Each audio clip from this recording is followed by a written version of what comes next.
उत्तराखंड विविधताओं का प्रदेश, पहाड़ी प्रदेश,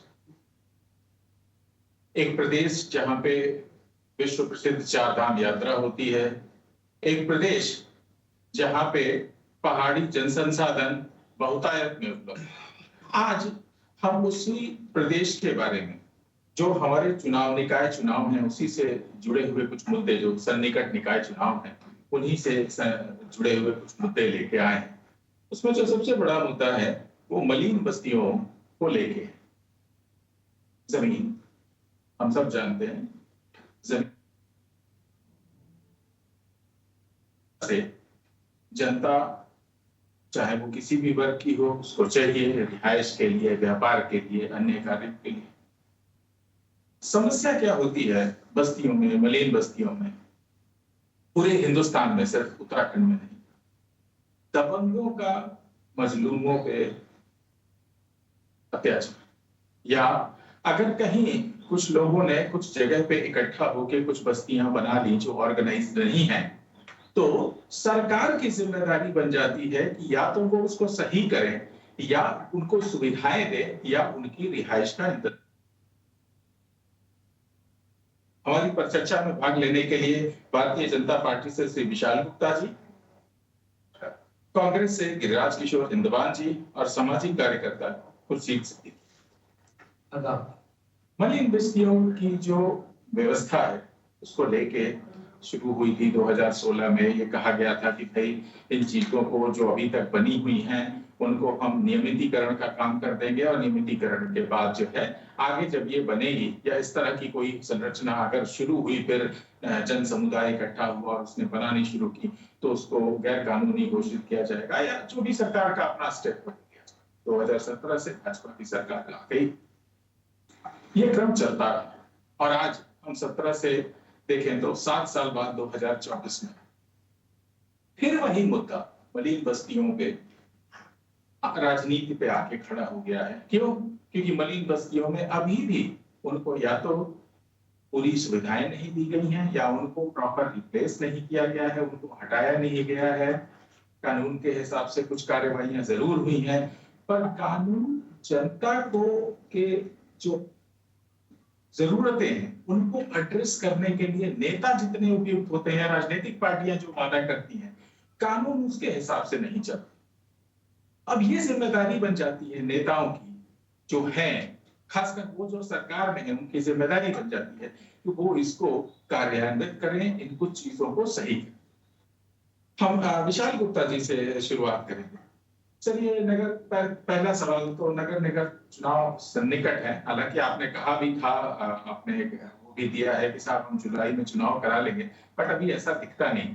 तो पहला तो भाजपा से ये सवाल कि कब तक होंगे निकाय चुनाव, और दूसरा ये मलिन बस्तियों की व्यवस्था साल दर साल क्यों बढ़ती जा रही है, उसमें क्यों राजनीति हो रही है? कि अब हम हटाएंगे, बिल्कुल हटाइए, जो आपके कारण हैं, जो आपके तरीके हैं, या जो कोर्ट परमिट करता है उसको करिए, लेकिन उसमें साल दर साल देरी क्यों हो जाती है? जन भावनाओं को जब चुनाव आते हैं तब इस तरह से उभारना और उसको एड्रेस करना सरकार के लिए भी मुश्किल होता होगा, पर क्यों होता है? विशाल गुप्ता जी, आपके पहले प्रश्न का जवाब कि सरकार नगर निगम चुनाव को लेकर संवेदनशीलता बना रही है, और जल्द से जल्द चुनाव कराने के लिए सरकार पुलिस देने के साथ तैयार है।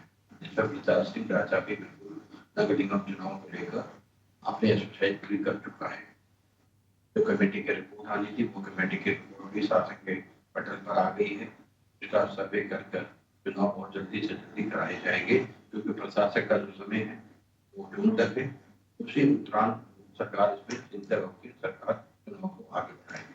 दूसरा, मलिन बस्ती के जो नियमितीकरण की बात है, मालिकाना हक की बात है, और भारतीय जनता पार्टी मात्र ऐसी पार्टी जो मलिन बस्ती को मालिकाना हक की बात करती है, नियमितीकरण की बात करती है, राजनीति नहीं करती।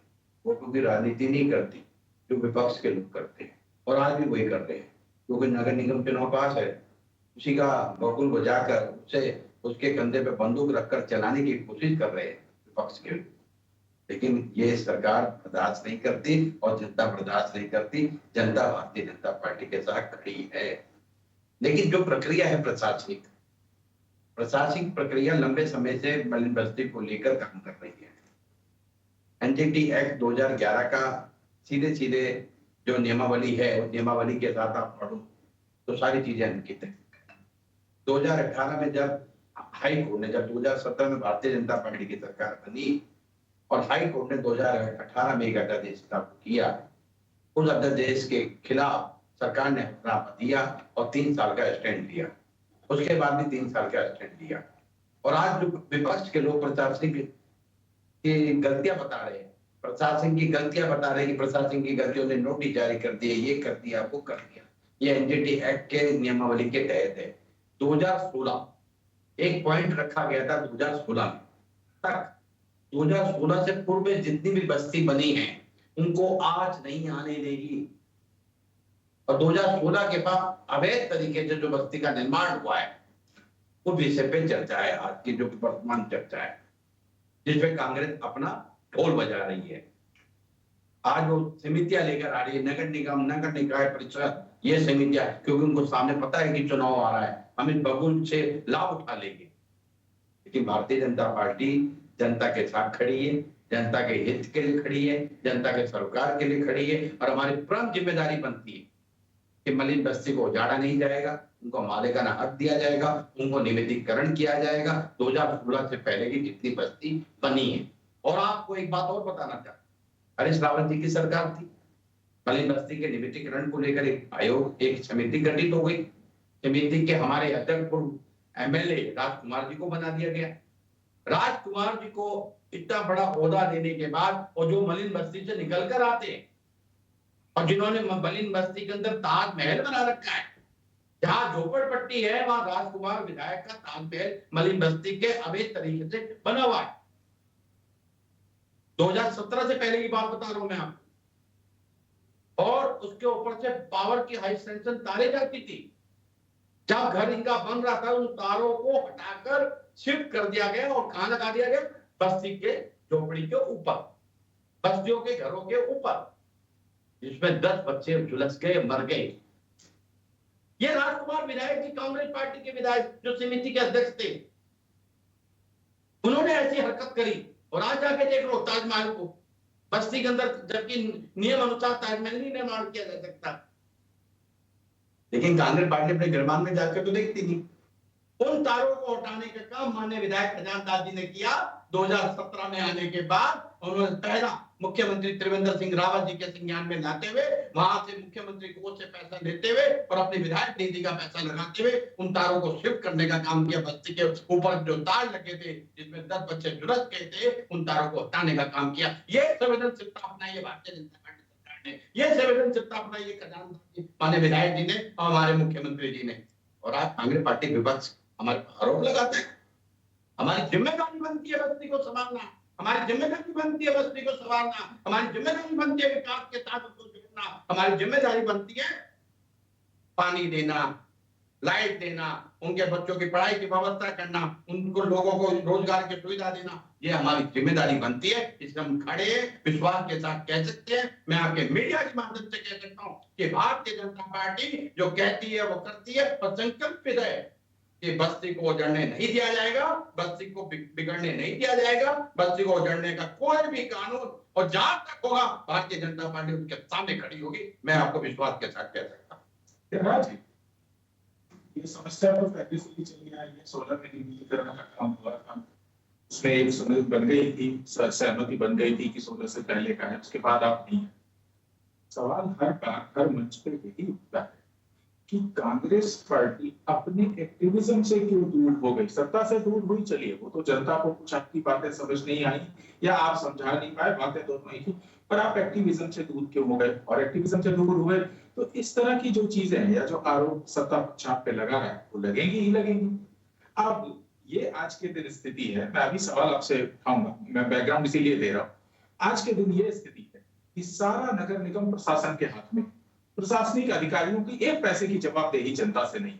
आप सारी जगह पे छोड़ दीजिए, आप जहां बैठे हैं वो डालन वाला बस्ती है। मच्छरों की स्थिति आप उठा के देख लीजिए। आज के दिन यहाँ से बदतर तो शायद ही कहीं हो, भगवान न करे यहाँ से कहीं बदतर। चूंकि जननेता नहीं है इसलिए कोई सुनवाई नहीं। हम किसके पास जाएंगे? नगर निगम प्रशासक के पास जाएंगे। प्रशासक कहाँ सुनने वाला है? आपको अच्छी तरह मालूम। कांग्रेस पार्टी कहाँ है? और दूसरा, कांग्रेस पार्टी का इस पे देखिए, जमीन की बात सही है, हो सकता है कुछ लोगों ने बस्तियां बाद में पता नहीं हो बसाई हो, सरकार को उसके हिसाब से करना पड़ेगा चीजों को। लेकिन आप समझिए, किसी को बसाने के बाद या जब लोग बस गए तो वहां पे एक ह्यूमन फैक्टर भी आ जाता है, और जब वो ह्यूमन फैक्टर आ जाता है तो उस संघर्ष में कांग्रेस पार्टी कहां दिखती है या कहां खड़ी है? गिरिराज जी। देखिए रविश, पहली चीज तो मैं रखना चाहूंगा, कभी निकाय चुनाव की बात आपने रखी, निश्चित रूप से इस लोकतांत्रिक देश में छोटी सरकार का होना बहुत जरूरी होता है। निश्चित रूप से लोकल जो डेमोक्रेसी होती है और सारे जितने भी क्षेत्रीय मुद्दे होते हैं, निश्चित रूप से निकाय हो, चाहे नगर निगम हो, चाहे नगर पालिका हो, चाहे नगर पंचायत, एक वो छोटी सरकार का गठन होता है। उसमें निश्चित रूप से लोगों की जो मूलभूत सुविधाएं होती हैं उनका निदान उसमें होता है, निश्चित रूप से। और आप भी देखिए कि दिसंबर में टेन्योर पूरा हो जाता है, 6 महीने का समय होता है। उसके बाद भी ये पार्टी जो इस समय शासित है, भाजपा, रवि जी, वो प्रशासकों के समय अवधि बढ़ाने के लिए हाईकोर्ट पहुंचती है। आप सोचिए, इस बीच में कोई काम इनकी तरफ से नहीं होता है, चुनाव के प्रति कहीं गंभीरता इनमें नहीं दिखती है सरकार, और जाते हैं हाईकोर्ट संज्ञान लेता है, हाईकोर्ट इनको पूरी तरह से जो है ये जो लेके जाते हैं कि प्रशासकों का अपना समय अवधि बढ़ाई जाए, निश्चित रूप से वो संज्ञान लेता है हाईकोर्ट, और उच्च न्यायालय का हम सम्मान करते हैं। वो जल्द से जल्द चुनाव कराने की सरकार के सामने बात करता है। सरकार अभी भी गंभीर नहीं है, सुनिएगा। इसके अलावा जो है, आज रवि जी मैं इस नतीजे में पहुंचा हूं निश्चित रूप से कि मलिन बस्तियों की जब बात होती है, गरीब और मजलूम जो है निश्चित रूप से, और जो गरीबी रेखा और गरीबी रेखा से नीचे वास करने वाले जो लोग हैं, वो लगभग चाहे बिंदाल की बात हो, चाहे हमारे रिश्तेदार की बात हो, वो लोग वहां वास करते हैं, तिल तिल करके एक पैसा जोड़ के वो अपना एक घर बनाते हैं। और आप एक चीज देखिए रवि जी, अगर भाजपा को कांग्रेस की तरफ से निश्चित रूप से एक बात अगर बोली जाती है कि आप पूंजीपतियों की सरकार है भाई, प्रूफ कर रहे हैं, आप लोग सिद्ध कर रहे हैं इस बात, 22 लोगों की आप सरकार, 22 लोग आपने पनपा दिए पूरे हिंदुस्तान में, बड़े बड़े जो इंडस्ट्रियलिस्ट हैं, और स्थितियां ये बनी हुई आपको बताऊं मैं कि रिश्ता हो चाहे बिंदाल, अगर एनजीटी की बात लेके आते हैं, निश्चित रूप से नेशनल ट्रिब्यूनल अगर उसकी बात अगर लेके आते हैं, तो वो बाइलॉ जो है, वो जो नियम कानून जो है, वो सिर्फ उन पे लागू होते हैं जो बेचारे जो एक गरीब तबका है वहां पे जो बात कर रहा है, और जो अट्टालिकाएं बड़ी बड़ी खड़ी है, होटल खड़े हैं, निश्चित रूप से उनपे कहीं वो एनजीटी 27 मीटर वाला कोई कानून उन पे लागू नहीं होता है। आप सोचिए रवि जी, कितनी बड़ी विडंबना है कि आज अगर कांग्रेस पार्टी निश्चित रूप से उनके साथ खड़ी है जो बस्ती में वास कर रहे हैं, और उनकी लड़ाई अगर कांग्रेस पार्टी की तरफ से लड़ी जा रही है, चाहे वो संघर्ष समिति जो अभी बनी हुई है, निश्चित रूप से सूर्यकांत धस्माना उसको लीड कर रहे थे पार्टी की तरफ से, कांग्रेस की तरफ से। आप ये सोचिए कि उनकी लड़ाई कौन लड़ेगा रवि जी? केवल भाषणबाजी, जुमलेबाजी और लफेबाज, अगर आप स्पीच देने में अगर निश्चित रूप से भाषणों के माध्यम से अगर ये चाहते हैं कि हम लोग ने ये भी कर दिया, ये भी कर दिया, पूरी तरह से पोषित कर दिया उन लोगों को, और हम लोग साथ में खड़े हैं, आप खड़े तो दिख ही नहीं रही है सरकार भाई।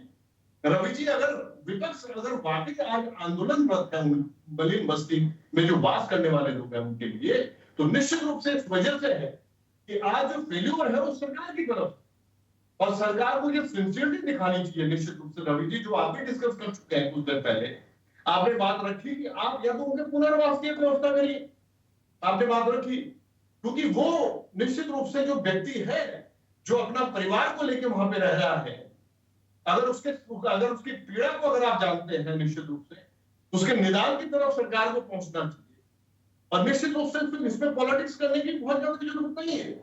अभी जो मेरे मित्र जो है भाजपा के प्रवक्ता गुप्ता साहब ने अभी बात रखी, विशाल जी ने, अगर विपक्ष इस प्रदेश में है तो वो निश्चित रूप से वो उनको नेतृत्व प्रदान करेगा जिनकी इग्नोरेंस सरकार की तरफ से हो रही है, निश्चित रूप से।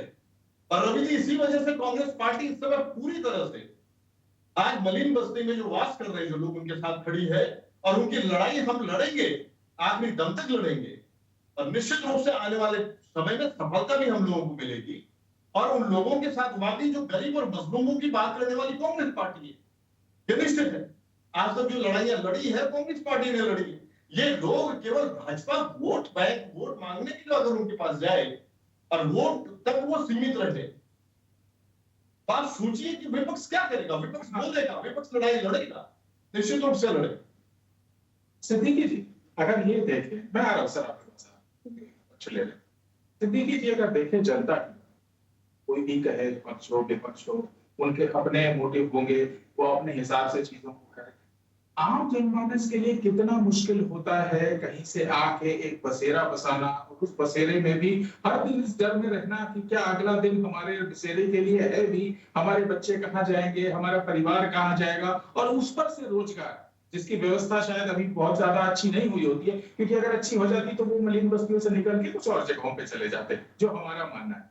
तो क्या मानसिकता लेके वहां का वो इंसान जी रहा होगा जो हर दिन आधा अपने रोजगार के लिए और आधा परिवार के लिए डरा होता है। सिद्दीकी जी, मैं समझना चाहता हूँ एक्चुअली ये बात आपसे। ये मैं इस वक्त जो है हम लोग एक इश्यू लेकर के आए हैं, वो है ग्रीन ट्रिब्यूनल के अंदर जो बस्ती है, उसके अंदर वो नारायण बागची जी, उन्होंने वहां पे पिटीशन डाली थी 2022 में, और उनकी जो पिटीशन थी उसके अंदर उन्होंने 3 बिंदुओं के ऊपर अपनी प्रेयर उनकी थी। उसमें ये था कि जो नदी का प्लेन एरिया है उसके अंदर झुग्गियां बन जाती है जहां से वेस्ट जाता है और उससे नदी पल्ट होती है। सिर्फ बात है। एक उन्होंने ये प्रेयर की थी कि जो डेयरीज होती हैं उनका जो वेस्ट जाता है, उनसे गोबर वगैरह जो जाता है उससे नदी पल्ट होती है। तीसरी इंडस्ट्रियल जो वहां पर एफिडेंट जाता है उससे नदी पल्ट होती है। सही बात तो यह है कि हमें आज के उस मुद्दे पे बात करनी, मैं चाहूंगा आपको बताना चाहूंगा कि उससे क्या इफेक्ट आ रहा है। आप जो एनजीटी ने इसमें ऑर्डर किया है वो ये किया है कि भाई ये जो पोल्यूशन हो रहा है इसको देखिए, बताइए, इसका पोल्यूशन की रिपोर्ट दीजिए कि पोल्यूशन किस तरह से खत्म किया जाए। हमारी जो गवर्नमेंट है और गवर्नमेंट के जो पदाधिकारी हैं, हमारे डीएम साहब हैं और चीफ सेक्रेटरी साहब हैं, वो उसकी पहली हियरिंग के अंदर वो गए ही नहीं। उनके ऊपर जो है 1-1 लाख रुपए का फाइन लगाया गया। अब के जो 13/5 में जो डेट थी उसके अंदर उनको ये वहां से ये डायरेक्शन दी गई कि आपको 3 दिन के अंदर जो है वो जो है कॉस्ट जमा करनी पड़ेगी, और वो कॉस्ट जो आपकी इस्तेमाल की जाएगी, जो लोग मुकदमा नहीं लड़ सकते एनजीटी के अंदर आकर के उसमें इस्तेमाल की जाएगी। वो पब्लिक मनी है, इंडिविजुअल मनी नहीं है, लोगों के पैसा है जो वहां पर जमा किया जाए।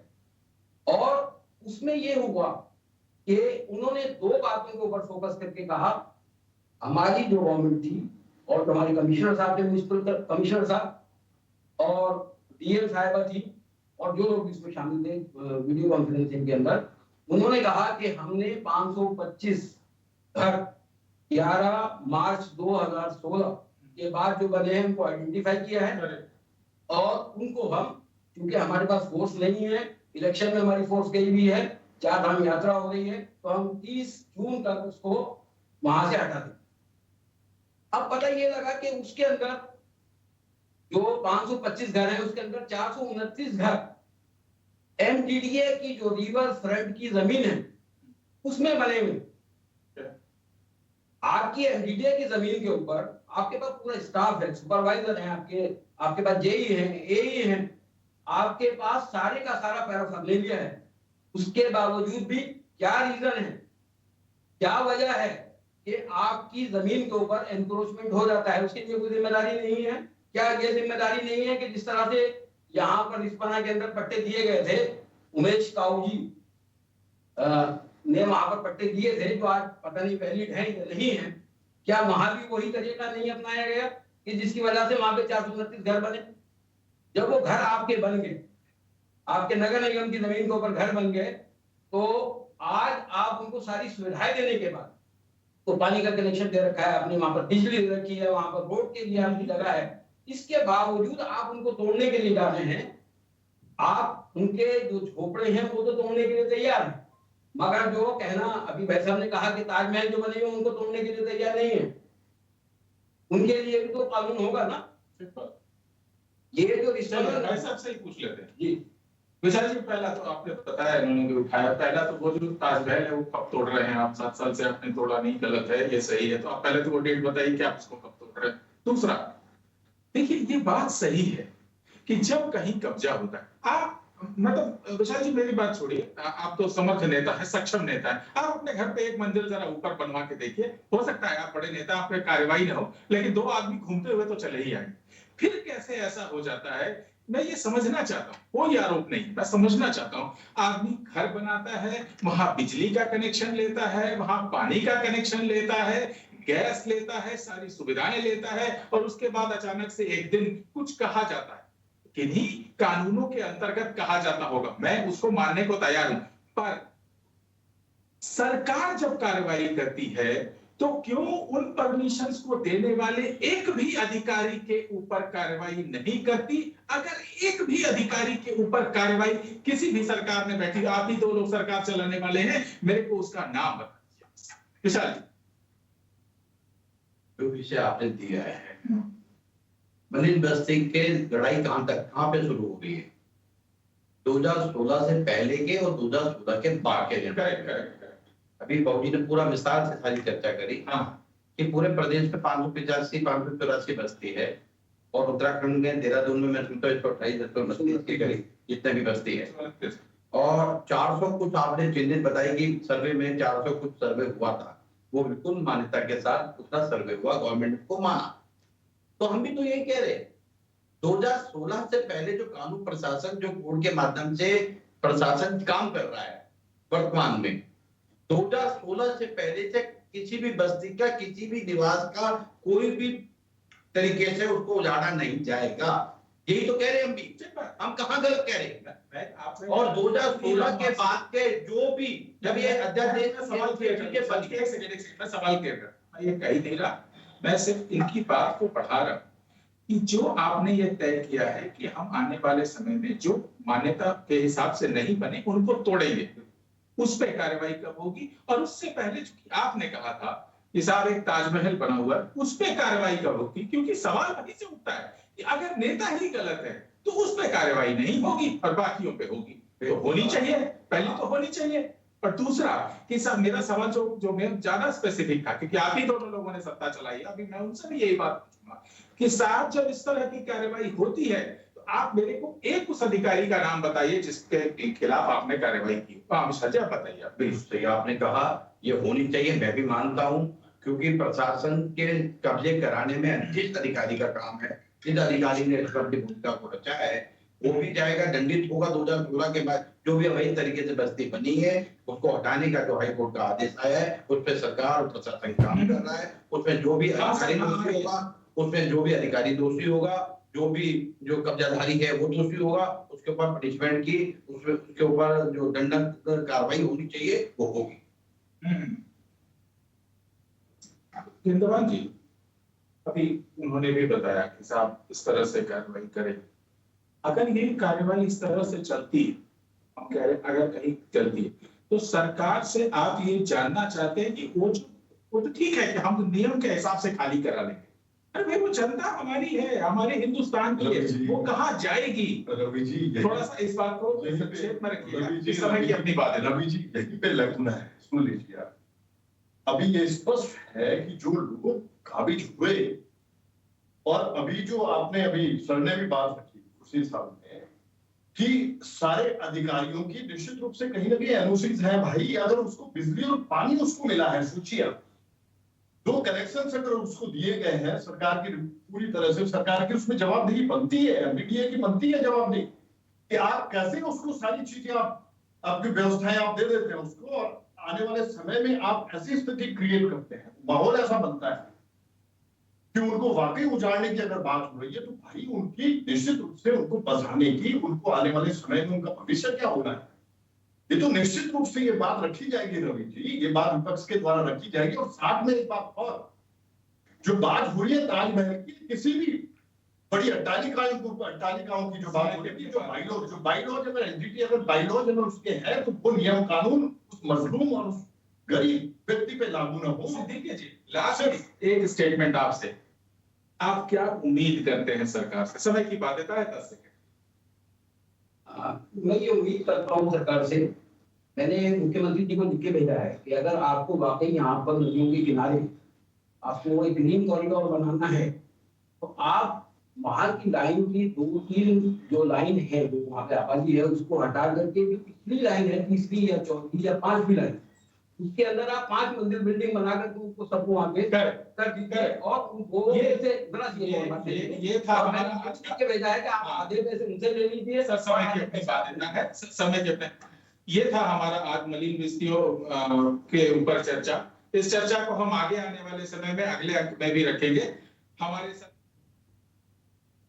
जी और खुर्शीद जी का बहुत बहुत धन्यवाद, प्रणाम।